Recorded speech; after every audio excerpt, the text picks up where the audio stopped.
மருத்துவ கட்டணம் செலுத்த முடியாததால் தமிழ்நாட்டைச் சேர்ந்த 40 வயது பெண் ஒருவரின் உடல் 21 நாட்கள் ஜொகூர் மருத்துவமனை பிணவரையில் வைக்கப்பட்டிருந்த துயரச் சம்பவம் வெளிச்சத்திற்கு வந்துள்ளது. 2025 அக்டோபரில் கணவருடன் மலேசியா வந்த அவர் உடல்நலக் குறைவால் கடந்த மே 18 அன்று உயிரிழந்த நிலையில் அவரது கணவர் வீடின்றி சாலையோரம் தங்கும் அவலம் ஏற்பட்டது. இந்நிலையில் மருத்துவமனையில் பணியாற்றும் மருத்துவர் ஒருவர் சவப்பெட்டி சேவையாளர் மகேந்திரனை தொடர்பு கொண்டு உதவி கோரியுள்ளார். அதனைத் தொடர்ந்து மகேந்திரன் மாயிகா தேசிய தலைவர் தான்ஸ்ரீ சா விக்னேஸ்வரன் மூலம் ஜொகூர் மாநில ஆட்சிக்குழு உறுப்பினர் மாண்புமிகு ரவீன் குமார் கிருஷ்ணசாமி அவர்களை அணுகி உதவி கோரியதாக கூறப்படுகிறது. பின்னர் ரவீன் குமாரின் சிறப்பு அதிகாரி சுப்பிரமணியம் மருத்துவமனையின் நிதி அதிகாரி நிர்மலாவுடனும் மருத்துவமனை பார்வையாளர் அதிகாரி ஆறுமுகமுடனும் கலந்துரையாடி மருத்துவ கட்டண விவகாரத்தில் உதவ நடவடிக்கை எடுத்தார்.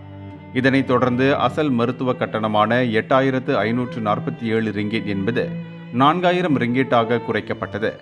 இத்தொகையை ரவீன்குமார் மற்றும் சுல்தானா ரொஹாயா அறக்கட்டளை தலைவர் டத்தோ சுகுமாரன் ஆகியோர் தலா 2000 ரிங்கெட் வழங்கி செலுத்தியதைத் தொடர்ந்து இன்று இந்து முறைப்படி இறுதி சடங்கு நடைபெற்றது. எனவேதான் இந்த சம்பவத்தை தொடர்ந்து வெளிநாட்டு தொழிலாளர்கள் முறையான ஆவணங்கள் மற்றும் மருத்துவ பாதுகாப்பு இன்றி மலேசியா வருவதை தவிர்க்க வேண்டும் என்று ரவீன் குமாரின் சிறப்பு அதிகாரி சுப்பிரமணியம் வலியுறுத்தியுள்ளார். வெளியிருந்து வந்து இங்கே வேலை செய்கிற நிறைய நம்மளோட இந்தியர்கள் இருக்கீங்க. நீங்கள் ஹாஸ்பிட்டலுக்கு நீங்கள் கவர்மெண்ட் ஹாஸ்பிட்டல் போகிறப்ப நிச்சயமாக உங்களுக்கு டாக்குமெண்டேஷன் ரொம்ப முக்கியம். அதே சமயத்தில் நீங்கள் ஹாஸ்பிட்டல் ட்ரீட்மெண்ட் எடுக்கிறதா அதுக்கு வேண்டிய காசை நீங்கள் ரெடி பண்ணணும். ஏன்னா அதில் சில டிபாசிட்லாம் அவங்க கட்ட சொல்லுவாங்க. இப்போ இந்த அண்ணா சரவண கேஸில் அவர் டிபாசிட் கட்டலை, ஆனால் ட்ரீட்மெண்ட் கொடுத்துட்டாங்க. ஆனால் இன்றைக்கி அவங்க இறந்ததுனால அவர்கிட்ட வருமானம்னால இன்றைக்கி இந்த சூழ்நிலை. ஸோ வருங்காலத்தில் யாராவது நீங்கள் மலேசியாவில் கவர்மெண்ட் ஹாஸ்பிட்டல் ட்ரீட்மெண்ட் எடுக்கிறதா கண்டிப்பாக நீங்கள் உங்களோட டாக்குமெண்ட் ரொம்ப ரொம்ப முக்கியம். எல்லாமே பக்காவாக வச்சுக்கணும்.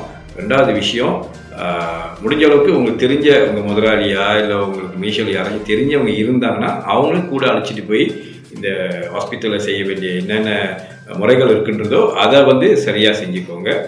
காசும் கணக்காக ரெடி பண்ணி வச்சுக்கோங்க. இல்லைன்னா இந்த கேஸ் திருப்பி நாளைக்கு வந்துக்கிட்டே தான் இருக்கும், தவிர இதுக்கு ஒரு எண்டிங் சொல்யூஷன் இருக்காது. அதனால தான் நீங்கள் தயார் நிலையில் தகவலை தெரிஞ்சுக்கிட்டு, இல்லை உங்களுக்கு தெரியலன்னா உங்களுக்கு தெரிஞ்ச மலேசியா இருக்கிற இந்தியர்கள் நிறைய பேர் இருக்காங்க, அவங்க கூட நீங்கள் இந்த தகவலை எடுத்துக்கிட்டு அதில் அவங்களை கூட்டிகிட்டு எந்த ஒரு டீம்ல நீங்கள் எடுத்துக்க முயற்சி பண்ணலாம். சரிங்களா? நன்றி, வணக்கம். இந்தியர்களின் இதய குரல் மக்களோசை.